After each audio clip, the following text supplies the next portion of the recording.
Hello, hello. How are you? I'm glad you're with me tonight as we are looking at the primer for on Sunday, a little bit of preview on what we're going to be doing and what will be happening in our services. And so we are going to continue our look. A lot of times when I do what I'm doing, I do a sort of a whole money work look over in that regard. And I'm not necessarily doing that this time. I am going to be just doing this aspect of tithe. I think it's become totally foreign in our culture as far as the idea and concept of tithe. Not giving money to the church, I don't think that's foreign, but a tithe and what it really represents and how it works in our life and how really it's a benefit to our life. So we're going to try to unbreak that a little bit. I sort of broke ground last week. I gave my testimony. This week coming up, April will be giving her testimony. I will be using the Bible, and my goal is not to pound the Bible over your head and that, because I just don't think that does the job.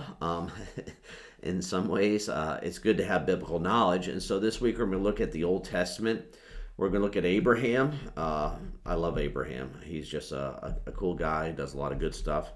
And so we're going to look at him, and he pays tithes to Melchizedek. And you can go to Hebrews to look up that, and that's in, is it chapter, I'm trying to think, 18, 19, something like that, of Genesis there. Yeah, I think so. Anyways, I should look that up. But anyways, you'll find him in Hebrews, and he's a unique person as we look at. Then we're also going to look at the very first offering given, which is in Genesis chapter 4, I believe it is, the Cain and Abel. They offer an offering, and there's a murder after it. What's going on there? What's happening in that regard?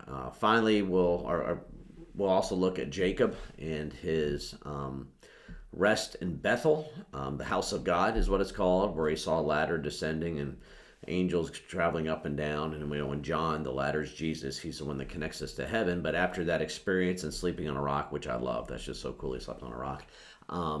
We have the idea of this idea. He got up and he said, from now on, he'll start giving tithes. And so we're going to look at those. I'm sort of glance over the law, the particularities I won't get into, but just the general ideas. I don't even know if I'll use scripture because you can read it through yourselves in that regard. Talk a little bit about that, and then we'll talk about maybe a little Old Testament problems with it, and you're going to find it very interesting when we look at that, the Old Testament problems, and sometimes people are responsible you wouldn't think should be responsible for those problems as we go through. So anyways, we're going to look at that, and that'll be our sort of word, and then April's going to sort of share her financial or his story with money and various things in her life. And what's interesting, April and Brad both started tithing under my leadership, I guess. It's not I did it, but God's leadership. But when I was here as serving as the minister, under my messages, let's put it that way, in that regard. So it's cool to have them the next 2 weeks sharing. And it'll be a drastically different testimony than what I had. I promise you, mine was unique to this generation. And the one person I thought aligned with me, I asked him afterwards, and he sort of shook his head. He said, yeah, that'd be Jerry in that regard. As far as parents sort of taught to tithe, and when he was ready to tithe, there was really no financial pressure, and it was something easy to do.